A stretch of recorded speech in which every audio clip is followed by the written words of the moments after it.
C'est sous forme Ouais. de mémoire? Il y a des mémoires et il y a aussi un programme automatisé de fonctionnement. D'accord. Donc tu parles du subconscient?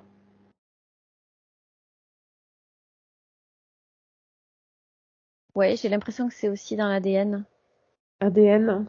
D'accord. dans les cellules, ouais. Hmm. Bah, c'est relié de toute façon, hein. L'un ne va pas sans l'autre. Le programme, l'ADN?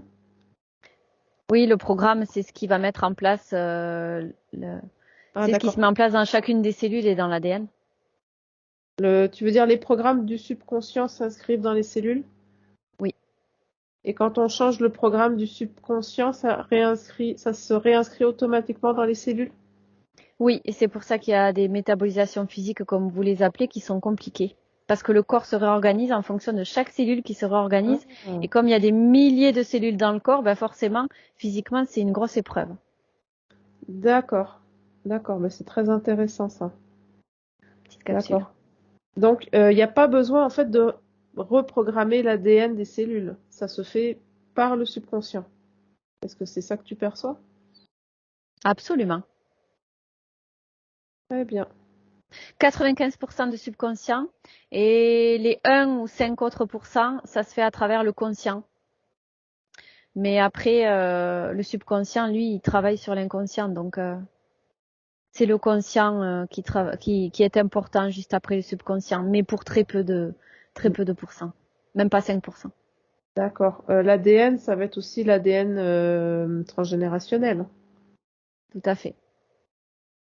qui, qui va inclure ces programmes aussi, en fait. Il va être impacté, oui.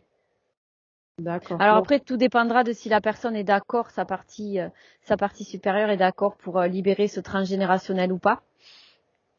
Mais ça va forcément l'impacter, oui. d'accord. Donc, quand une personne naît avec un certain ADN qui contient ces programmes, ça s'enregistre automatiquement dans le subconscient? Comment ça fonctionne?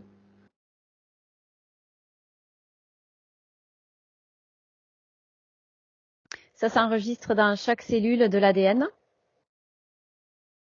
Et d'une vie à une autre,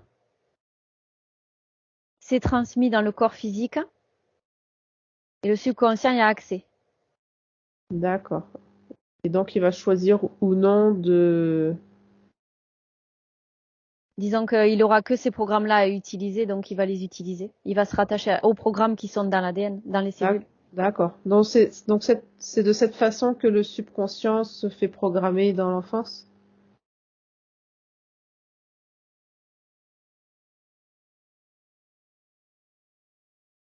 Disons que dans l'enfance, euh,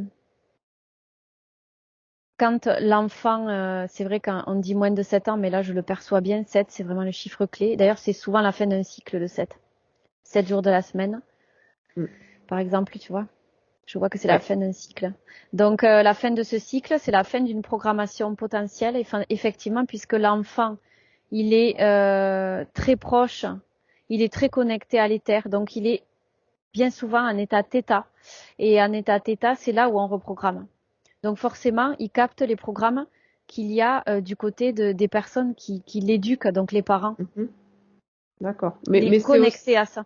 d'accord. Mais c'est aussi inscrit déjà dans ces cellules, en fait. Et c'est aussi inscrit dans ces cellules et ça entre en résonance avec les cellules de la personne Mm. qui l'éduque, les parents. Tout Voilà. entre en Oui. résonance. C'est comme Oui. ça que la reprogrammation se fait. C'est l'effet miroir finalement. Ouais. Oui, il a hérité de cet ADN de ses parents et tout, tout va fonctionner ensemble. Oui, D'accord. Mais c'est super intéressant de voir ce lien entre les parents, l'ADN, les programmations du subconscient. Très bien. C'était un oui. petit aparté qui pourrait être publié.